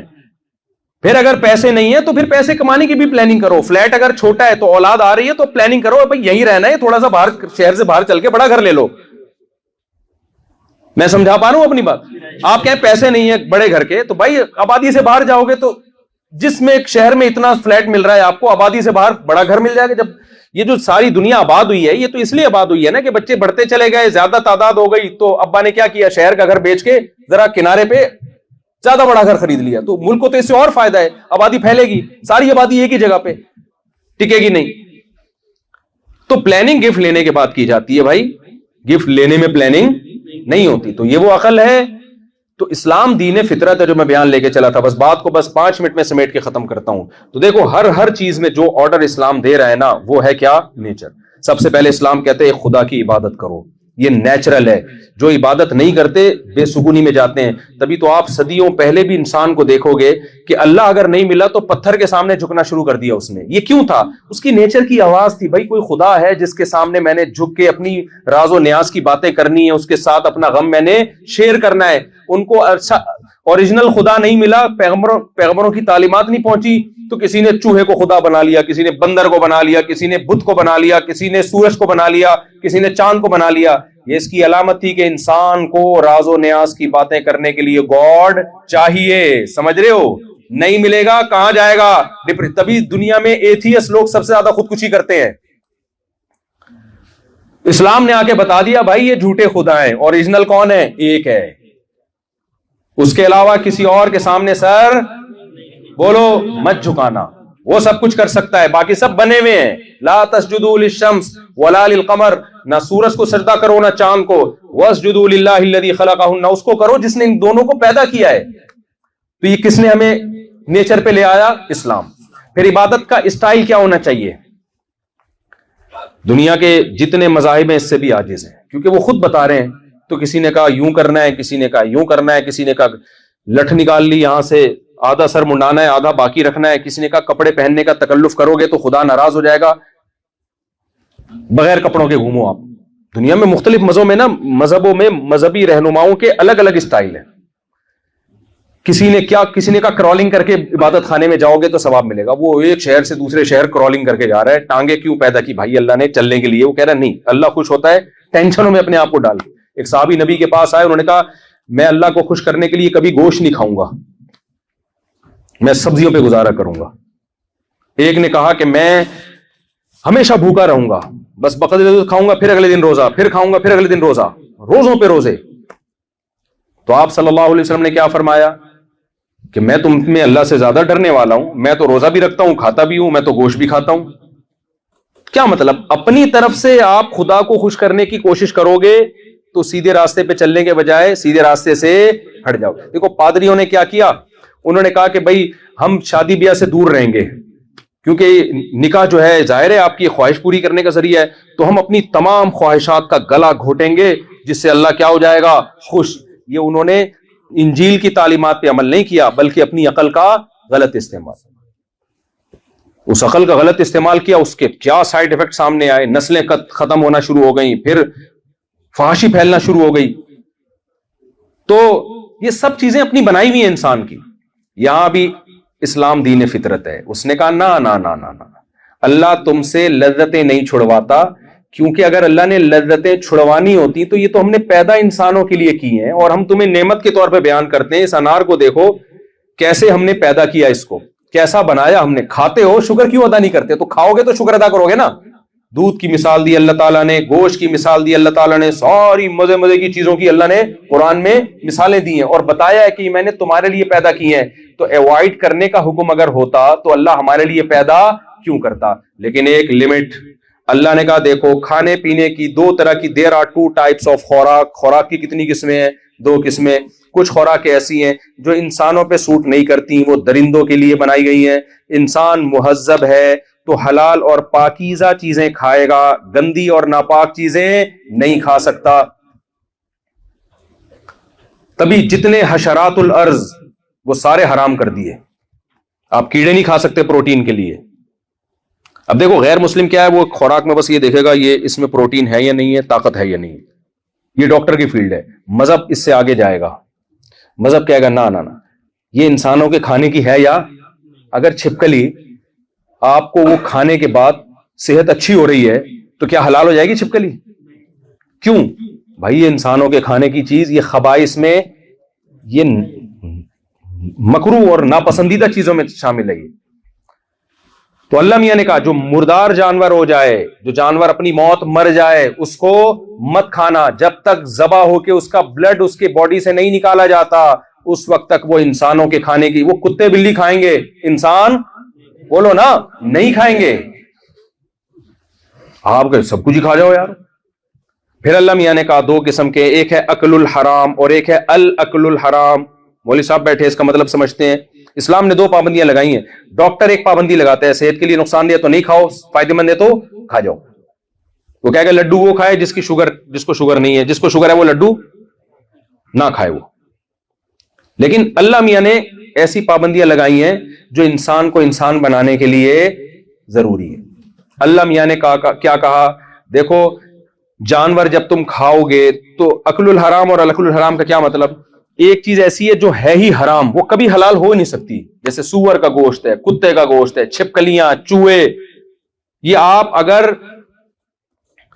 لوگوں کو قرآن پڑھا کر جو ان سے اجرت لے رہے ہو نا، اس سے بھی اگر چوہا خرید کے کھاؤ تو حلال بولو، کیونکہ ہے ہی گندا پلید.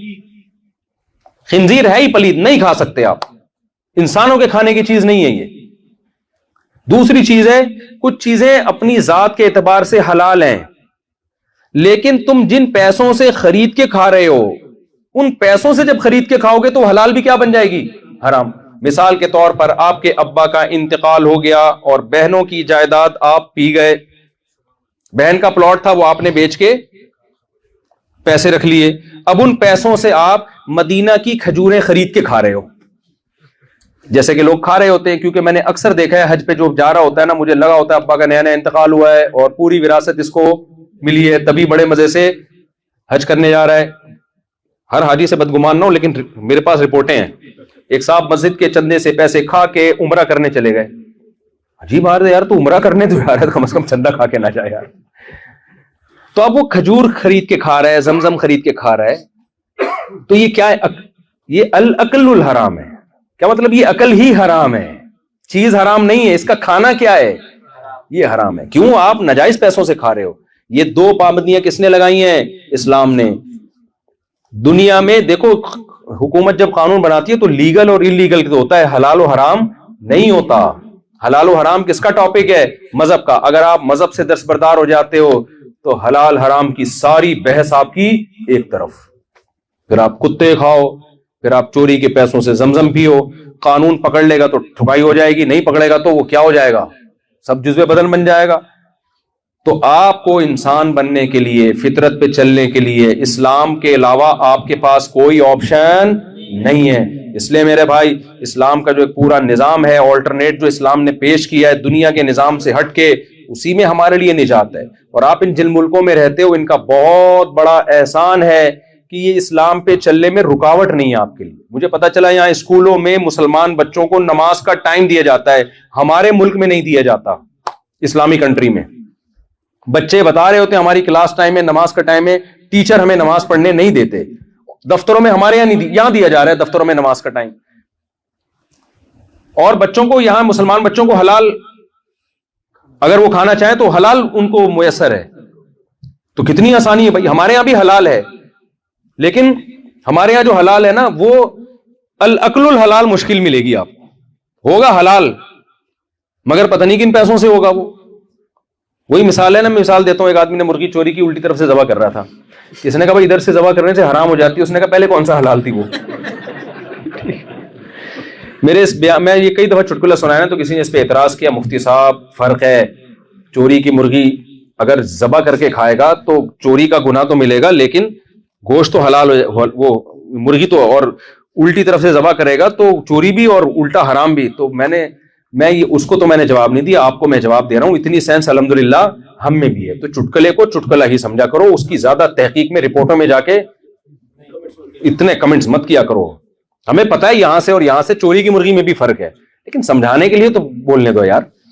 تو اتنے بڑے بڑے فنٹر پاکستان میں پڑے ہوئے ہیں نا، پورا اس کا اینالائز کرنا شروع کر دیتے ہیں، تجزیہ کرنا شروع کر دیتے ہیں، اور پھر ہمیں سمجھانا شروع کر دیتے ہیں. آپ کو یہ فرق نہیں پتا، آپ مفتی ہو، آپ عالم ہو، آپ نے بھائی ہمیں بچے کو پتا ہے تو ہمیں بھی انشاءاللہ امید ہے. ہم نہیں کہہ رہے بہت بڑے کوئی فنٹر ہیں ہم، اتنا تو پتہ ہی ہوتا ہے سب کو، لیکن ہے تو پھر بھی حرام نا، چاہے یہاں سے کاٹو یا بس بتانا یہ مقصد ہے. گناہ سے پھر تھوڑی بچو گے، کیونکہ مرغی چوری کی ہے تو چوری کا تو آپ زمزم بھی پیو گے، وہ بھی کیا ہوگا؟ حرام ہوگا آپ کے لیے. تو اس لیے میرے بھائی، اب میں نے جو آیت پڑھی تھی بس میں 2 منٹ میں سمیٹتا ہوں. فطرت اللہ التی فطر الناس علیہا. محمد صلی اللہ علیہ وسلم نے 1400 سال پہلے یہ دعویٰ کیا کہ اسلام وہ فطرت ہے جس پہ میں نے لوگوں کو پیدا کیا ہے. تو اب آپ کو پتہ چل گیا کہ جو اسلام سے دور ہوں گے کبھی بھی سکون حاصل نہیں کر سکتے، نہ دنیا میں، آخرت میں تو ویسے ہی بیڑا غرق، دنیا میں بھی نہیں ملے گا. اور جو اسلام پہ چل رہے ہیں، سکون صرف اور صرف اور صرف ان کے حصے میں آئے گا. کیوں؟ اس لیے کہ آرگینک ہے، فطرت ہے. نیچر کیا ہوتی ہے؟ آرگینک میں نیچر ہے. تو بالکل ایسے ہی جیسے جو کھجور اور زیتون اور اونٹنی کا دودھ پی رہا ہے، اس کی 4 بیویاں بڑھاپے میں بھی آ کے اپنے بوڑھے شوہر کے خلاف کیس کر رہی ہیں. اور جو ڈبے پہ آ گیا تو میری 4 شادیاں اور جلدی شادیوں کی باتیں سن کے سوائے ڈپریشن میں جانے کے اس کو کچھ بھی حاصل، وہ کہے کہ یہ مولوی صاحب اس طرح کی باتیں کرتے کیوں؟ اصل میں آپ کھا جو رہے ہو نا اس میں اس طرح کی باتیں واقعی سمجھ میں نہیں آتی، پیزا برگر سے یہ باتیں سمجھ میں نہیں آتی۔ خیر یہ تو ایک چٹکلا تھا، تو اللہ سے دعا کرتا ہوں اللہ ہمیں دین فطرت پہ لے آئے۔ تو دین فطرت پہ آنے کے لیے اپنے آپ کو مکمل اسلام کے حوالے کر دو۔ اسلام کے حوالے کرنے میں سب سے پہلے عقیدہ توحید ہے، صرف یا اللہ مدد صرف کس سے مانگنی ہے؟ انتم الفقراء الی اللہ، سارے اللہ کے محتاج ہیں، چاہے پیغمبر ہوں فرشتے ہوں، سب محتاجی میں اللہ کے محتاج۔ نمبر 2 اس کے بعد ہے نماز۔ جتنے یہاں بیٹھے ہوئے ہیں اور جو بھی نیٹ پہ بھی سنیں گے، عزم کریں، اللہ نے ہمیں عبادت کا حکم دیا، بھائی تھوڑی ٹینشن اٹھا لو اور 5 ٹائم مسجد میں جماعت سے نماز پڑھنا شروع کر دو۔ دیکھو ماہرین کہتے ہیں 21 دن تک جو کام کنٹینیو کیا جاتا ہے اس کی عادت پڑ جاتی ہے۔ ابھی ایک صاحب آئے میرے پاس، بڑے بھاری بھرکم سے تھے ماشاءاللہ، تو ان کی خوراک بہت تھی، مجھے کہہ رہے ہیں مجھ سے کھانا نہیں چھوڑا جاتا، میں پتلا ہونا چاہیے۔ جاپانیوں کو دیکھ کے تو شرمندہ ہوتے ہوں گے نا، کتنے باریک باریک کیسے بھاگ رہے ہوتے ہیں نا جیپنیز۔ اگر یہ بھی اس طرح ہمارے ہوتے تو کیسے چل سکتے؟ یہ ترقی کرتے؟ یہ جو پل انہوں نے 2 سال میں بنائے 18 سال میں بھی نہیں بنتا۔ مزدور کو بلاتے وہ کہہ رہے آ رہا ہوں، اس سے اٹھا ہی نہیں جاتا۔ پہلے ایک کرین اس کو اٹھانے کے لیے جاتی، پھر ایک دوسری کرین پل کو اٹھاتی۔ تو پتلا دبلا جو ہوگا نا، جو پتلے سے میری مراد ہے جو فیٹ کم ہو، باقی بائی نیچر نیچرلی بعض لوگ کا جسم بھاری ہوتا ہے، وہ تو قدرت کی طرف سے، ہم نے بڑے بڑے علماء دیکھے ہیں بہت کم کھاتے ہیں لیکن جسم بھاری ہے ان کا، وہ پھر بھی پھرتیلے ہوتے ہیں۔ ایک ہے کہ زیادہ کھانا، یہ اسلام میں پسندیدہ نہیں ہے بالکل بھی۔ تو مجھے کہنے لگے کہ بھائی میں چاہتا ہوں کہ کیسے میں پتلا ہو جاؤں۔ میں نے کہا آپ خوراک کھانا پینا چھوڑ دیں۔ انہوں نے کہا یہ نہیں چھوٹے گا، یہ نہیں ہو سکتا۔ تو میں نے ان سے کہا آپ 3 دن روزہ رکھیں، خوراک پہ کنٹرول کریں۔ 3 دن میں نا بڑی ٹینشن سے نکل آتا ہے انسان، یہ ایسی چیز ہے آپ 3 دن نہ کھائیں نا تو 3 دن کے بعد 3 دن تک بہت ٹینشن ہوگی، کہ 3 دن کے بعد وہ ٹینشن آپ کی 50% بلکہ 75% کم ہو جائے گی۔ سمجھ رہے ہو کہ نہیں سمجھ رہے؟ 75% کم ہو جائے گی 3 دن کے بعد، عادی ہونے لگے گا باڈی۔ دیکھو ہم جب روزہ رکھتے ہیں رمضان میں، پہلا روزہ، دوسرا، تیسرا مشکل، اس کے بعد پتہ ہی نہیں چلتا عید کے چاند کا اعلان ہو جاتا ہے۔ پہلے میں تھوڑی مشکل ہوتی ہے، تو 3 دن۔ پھر میں نے کہا جب 21 دن آپ خوراک پہ کنٹرول کرو گے، روٹی چاول اور یہ آلو چھوڑ دو گے، ہر ایک کے لیے چھوڑنے کا حکم نہیں ہے روٹی چاول، جو کیونکہ لوگ کہتے ہیں آپ تو گندم کے بڑے فضائل بتاتے ہو، جو گول ہو چکے ہیں ان کی بات کر رہا ہوں میں، تو جن کی لمبائی چوڑائی برابر ہو چکی ہے۔ تو میں ان سے کہتا ہوں بھائی ڈاکٹر کہتے ہیں، ہم کیا کہتے ہیں، ماہرین کہتے ہیں 21 دن تک آپ خوراک پہ کنٹرول کر لو، 3 دن میں تو بڑی ٹینشن ختم ہو جائے گی۔ 21 دن کے بعد یہ ہوگا کہ آپ یوز ٹو ہو جاؤ گے، پھر آپ سے کھایا ہی نہیں پھوڑا ہی نہیں جائے گا آپ سے، جیسے پھوڑ رہے ہو نا، پھر آپ کو لگے گا یار میں، یعنی عادت ہو جائے گی آپ۔ اور 40 دن تو انف ہے، اینڈ ہے۔ تو آپ بھی جماعت کی نماز آپ 3 دن تکبیر اولیٰ سے پڑھیں، تو 50% ٹینشن جو نماز نہ پڑھنے سے جو آپ کو ٹینشن ہو رہی تھی نا عادت، وہ انشاءاللہ 3 دن میں کیا ہو جائے گی، کافی حد تک ختم۔ اور پھر 21 دن پابندی اور 40 دن پابندی کر لینا تکبیر اولیٰ کی، زندگی بھر انشاءاللہ آپ کو نماز کی عادت۔ اور اس کے لیے آسان طریقہ ہے، تبلیغ میں نکل لو، یا سہروزے کی جماعت لگا لو یار، 3 دن تکبیر اولیٰ سے کتنا آسان ہو جائے گا۔ اور پھر چلہ لگا لو، اور 4 مہینے میں بیڑا پار ہو جائے گا انشاءاللہ، ٹھیک ہے نا۔ بہت تو کچھ کرنا پڑے گا میرے بھائی، جس ماحول میں انسان گمراہ ہوتا ہے اسی ماحول میں انسان سدھرتا نہیں ہے۔ سدھرنے کے لیے انوائرمنٹ اور ماحول تھوڑا سا چینج کرنا پڑتا ہے۔ تو اللہ تعالیٰ مجھے بھی سیدھے راستے پہ چلنے کی توفیق دی، اور آپ کو بھی۔ اور نماز ہو گئی، اور 1-2 باتیں اور جتنے ینگ جنریشن یہاں بیٹھی ہو بھائی، نشے کے قریب کبھی بھی بھول کے بھی مت جانا۔ یہاں شراب اللیگل ہے، شراب یہاں لیگل ہے، اللہ کے قانون میں اللیگل ہے۔ اللہ نے شرابی کے بارے میں حکم دیا کہ 80 کوڑے مارے جائیں اس کو۔ گورنمنٹ کا کام ہے آپ خود نہ کسی کو پیٹنا شروع کر دیں۔ تو آج کل تو اسلامی حکومتوں میں کوڑے نہیں لگ رہے، تو یہاں آپ کہاں سے توقع رکھیں گے؟ تو آپ بس اللہ کا خوف ہی آپ کو بچا سکتا ہے۔ اللہ کو بہت سخت نفرت ہے شراب پینے سے، تو اپنے آپ کو ان ایکٹیویٹیز سے بچاؤ۔ اور میرے بھائی میں تو ڈنکے کی چوٹ پہ کہتا ہوں، لوگ ناراض ہوتے ہیں، گرل فرینڈ کی طرف مت جاؤ۔ یہاں کا کلچر ہے گرل فرینڈ، کوئی لڑکی آپ کے قریب آتی ہے آپ بولو بھائی نہیں، ہمارے مذہب میں خدا کے قانون میں کیا ہے، یہ حرام۔ آپ 4 شادیاں کرو یار، مت رکو آپ کسی سے، ڈرو مت، اس میں اللہ نے آپ کے لیے لیگل کیا ہے۔ اور ویسے بھی میں یہاں بیان کر کے آیا ہوں نا, بیچارے جاپان کے لوگ تو چاہ رہے ہیں کہ نسل بڑھے یہاں پہ, اور پیسے مل رہے ہیں بچہ پیدا کرنے پر. وہ تو کہہ رہے ہیں بھلے یہاں کا نیشنل کوئی بھی ہو, یہ ان کی خوبی ہے کہ ان میں قوم, یعنی اس طرح کی قوم پرستی کے دوسرے کو نیچا کرنا, یہ والی قوم پرستی ان لوگوں میں نہیں ہے. نہ مذہب کے معاملے میں یہ متشدد ہیں, تو یہ آپ کو انہوں نے سہولت دی ہوئی ہے. تو آپ نکاح کی طرف جاؤ میرے بھائی. اچھا یہاں ایک مزید قانون پتہ چلا, دوسری شادی اللیگل ہے, لیکن اگر کچھ ایسے کیسز آئے ہیں کورٹ میں کہ دوسری وائف نے اگر کہہ دیا نا, پہلی اور دوسری وائف نے, کہ ہم راضی ہیں, یعنی یہاں خواتین تو نہیں بیان سن رہی, شکر ہے یار, اس سے ہو جائیں گی, بولیں گے ہم کیا, آخر میں آ کے سارا بیان کی ایسی کی تیسی. شروع میں اتنا اچھا چل رہا تھا مصعب کا بیان, آخر میں پروگرام تو بڑھ گیا, خواتین کہیں گی پروگرام کی ایسی کی تیسی کر دی. تو میں نے جہاں تک جو واقعات یہاں پر آئے ہیں نا, اگر دونوں وائف کورٹ میں جا کے بیان دے دیں کہ ہمیں اعتراض نہیں ہے, تو پھر کورٹ اس کو ایکسپٹ کر لیتی ہے. تو آپ نہ کریں شادی, یہ آپ کا پرسنل مسئلہ ہے, لیکن زنا کے قریب مت جائیں. زنا سے کروڑہ گنا بہتر کیا ہے, نکاح ہے میرے بھائی. تو اگر کسی کو عیاشی کرنے کی ٹھڑک ہی ہے اس کے اندر, نکاح ٹھڑک کے لیے نہیں ہے, نکاح اولاد کے لیے, عورتوں کو سہارا دینے کے لیے, لیکن اگر ٹھڑک ہی کرنی ہے بھائی, عیاشی کرنی ہے, تو پھر بھائی زنا کے قریب مت جاؤ. کس کے پاس جاؤ, نکاح کرو, عورت کو بیوی بنا کے عزت کے ساتھ گھر میں لے کر آؤ. تو زنا سے بچیں, شراب سے بچیں, نماز کو پابندی سے قائم کریں, عقیدہ توحید پر قائم رہیں, ماحول کو تبدیل کرنے کے لیے کوشش کیا کریں, کبھی کبھار تبلیغ میں وقت لگا لیا کریں, اپنے گھروں کی خواتین کو محبت کے ساتھ پردہ سکھائیں, ان کو بتائیں بھائی یہ ان کا کوئی مذہب نہیں ہے, بیگم یہ آزاد گھومتی ہیں, ان کے یہاں کپڑوں کی ویلیو نہیں ہے, تم ان کو دیکھ کے خراب مت ہو, ہم مسلمان ہیں, ہم کلمہ گو ہیں, اللہ نے عورت کو حجاب کا حکم دیا ہے, ہمیں تو ان کو حجاب سکھانا ہے, نہ کہ ہم نے ان جیسا بن جانا ہے. اور پھر اپنی بیگم کو بتائیں اگر ہم ان جیسے بن گئے تو پھر دیکھ لو ہماری اولادوں کا فیوچر وہی ہوگا جو ان کا ہے. یہی بچے کل ہمیں نکال دیں گے گھر سے, 18 سال کے ہو کے ہمیں ٹاٹا کر کے چلے جائیں گے. لیکن لبرل انٹیاں جو ہے نا وہ کہتی ہیں چلے جائے, کیا ہو جائے گا اس سے, ایکچولی اس سے کیا, جب ہوگا نا وہی ہوا تھا جو اس کو ہوا ہے, جب ہوگا تو پھر یہ باتیں نہیں کرو گی, ہوگی یہ کیا ہے, یہ مجھے کوئی, پھر رینٹ پہ بندہ منگواؤ گی تنہائی دور کرنے کے لیے, کوئی خاتون منگواؤ گی رینٹ پہ گپ شپ لگانے کے لیے, ایسا ہی ہوتا ہے نا. تو اس لیے اسلام دین فطرت ہے, دنیا کا بھی سکون اور آخرت کا بھی. اللہ تعالی ہم سب کو سمجھنے کی, عمل کی توفیق عطا فرمائے. الحمدللہ رب العالمین والعاقبۃ للمتقین والصلاۃ والسلام علی رسول الکریم وعلی آلہ وصحبہ اجمعین. ربنا آتنا فی الدنیا حسنۃ وفی الآخرۃ حسنۃ وقنا عذاب النار. صلی اللہ تعالی علی خیر خلقہ محمد وعلی آلہ وصحبہ اجمعین.